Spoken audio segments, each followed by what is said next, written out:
आरती रघुबर की उतारो आरती रघुबर की, आरती रघुबर की, आरती सियावर की, आरती रघुबर की, आरती सियावर की। उतारो आरती रघुबर की उतारो आरती रघुबर की, आरती श्री रामायण जी की रत कलित ललित सिया पी की, गावत ब्रह्मादिक मुनि नारद वाल्मीक वे ज्ञान विशारद, सुख सनकादिक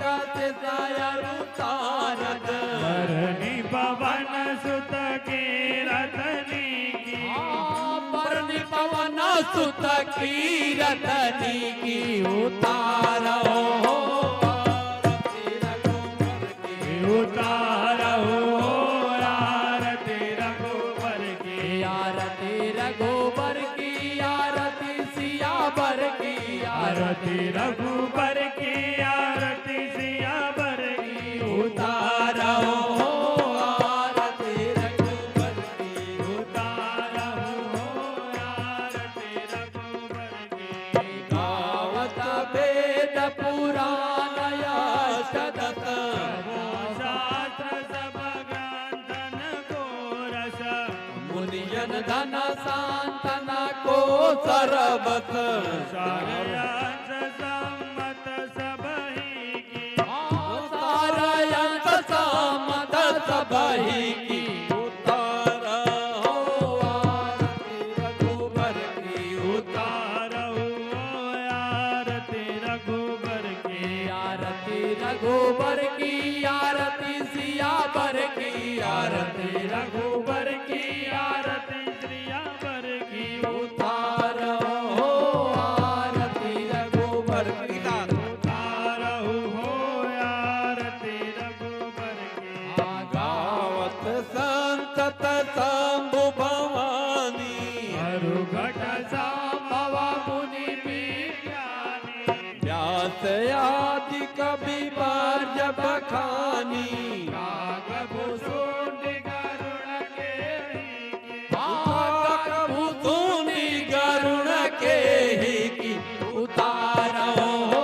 आरती रघुबर की उतारो आरती रघुबर की, आरती रघुबर की आरती सियावर की आरती रघुबर की, आरती सियावर की। उतारो आरती रघुबर की उतारो आरती रघुबर की, कली मलहरनी विषय रस फीकी सुभग श्रृंगार मुक्त जुबती की, दलन रोग भव मूर्यनी की तात मात सब विध तुलसी की, तात मात सब विध तुलसी की उतारो आरती रघुबर की उतारो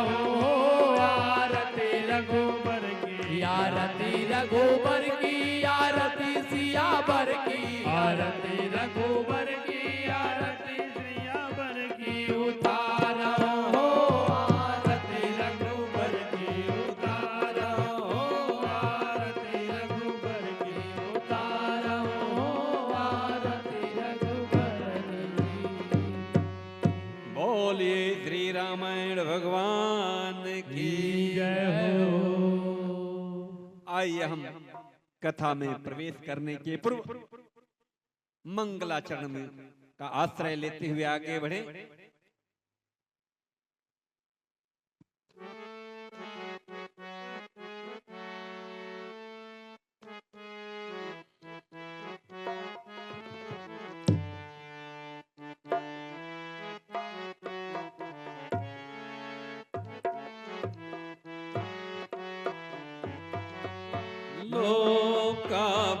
लोकाभिरामं रणरङ्गधीरं लोकाभिरामं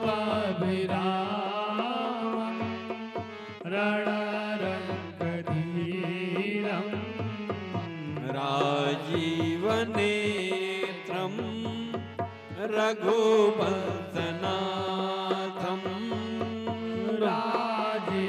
राजीवनेत्रं रघुवंशनाथं कर्पूरगौरं करुणावतारं कर्पूरगौरं करुणावतारं संसारसारं भुजगेन्द्रहारं संसारसारं भुजगेन्द्रहारं सदा वसन्तं हृदयारविन्दे सदा वसन्तं हृदयारविन्दे भवं भवानी सहितं नमामि भावं भवानी सहितं नमामि मनोजवयं मारुततुल्यवेगं मनोजवयं मारुततुल्यवेगं जितेन्द्रियं बुद्धिमतां जितेन्द्रियं बुद्धिमतां वातात्मजं वा नरयुतमोग्यं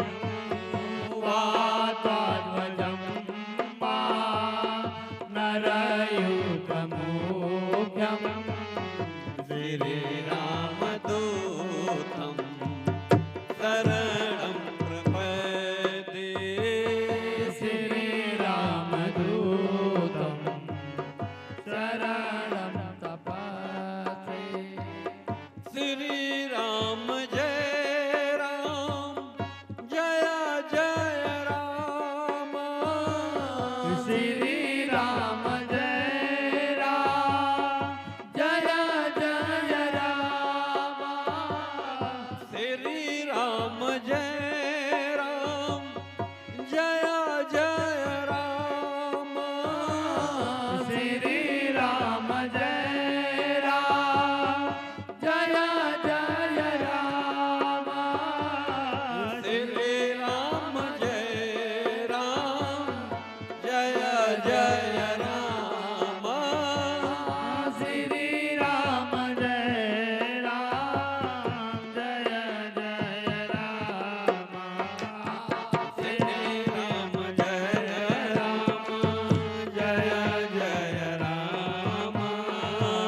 श्रीराम जय राम जय जय राम श्रीराम जय राम जय जय राम यही विधिनाथ होई हित मोरा जही विधिनाथ होई हित मोरा यही विधिनाथ होई हित मोरा जही विधिनाथ होई हित मोरा करहूँ सुबेगी दासमय तोरा कराहु सबेगी दासमय दोरा या बनत कछु चाहिए मोरे कछु चाहिए मोरे दीन दयाल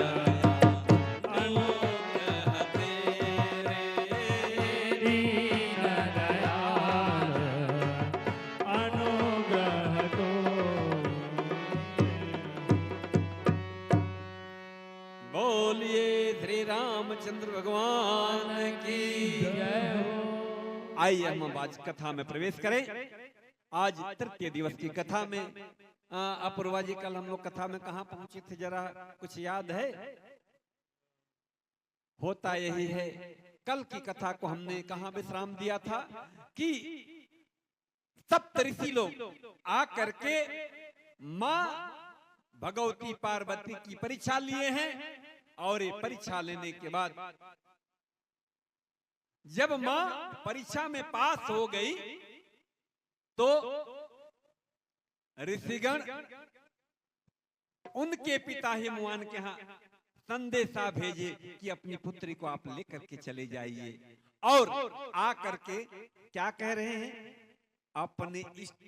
जो भगवान शंकर इनके पास आए और बताए। जब माँ पार्वती की भक्ति की प्रशंसा सुने तो मेरे बाबा देवाधिदेव महादेव पुनः समाधि में चले गए। अब समझिएगा, भगवान शंकर जब सुने कि पार्वती किस तन्मयता से, किस भाव दशा में उनकी तपस्या कर रही है,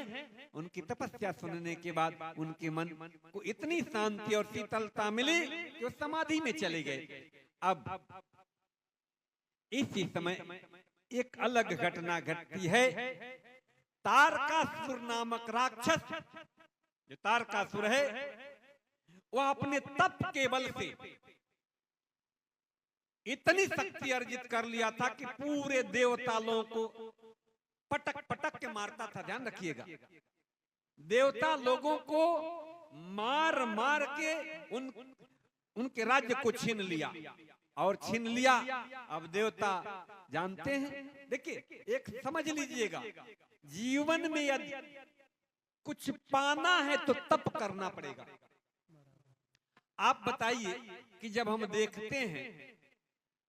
शास्त्रों का अवलंबन लेते हैं, तो ये देखते हैं कि राक्षस ही बलवान हैं, उनको हराने के लिए देवता लोगों को छल करना पड़ता है। इसका क्या मतलब हुआ कि देवता लोग ज्यादा से ज्यादा अपने भोग विलास में मस्त रहते हैं, लेकिन जो दैत्य वर्ग है, जो दानव वर्ग है, निशाचर वर्ग है, वो तपस्या में लीन रहता है और तपस्या से शक्ति अर्जित करता है। और इसी शक्ति के बल पर तारक इतनी शक्ति हो गई उसके पास, उसने पूरे देवता लोगों को मार के भगा दिया। और उसको एक आशीर्वाद था कि जब तक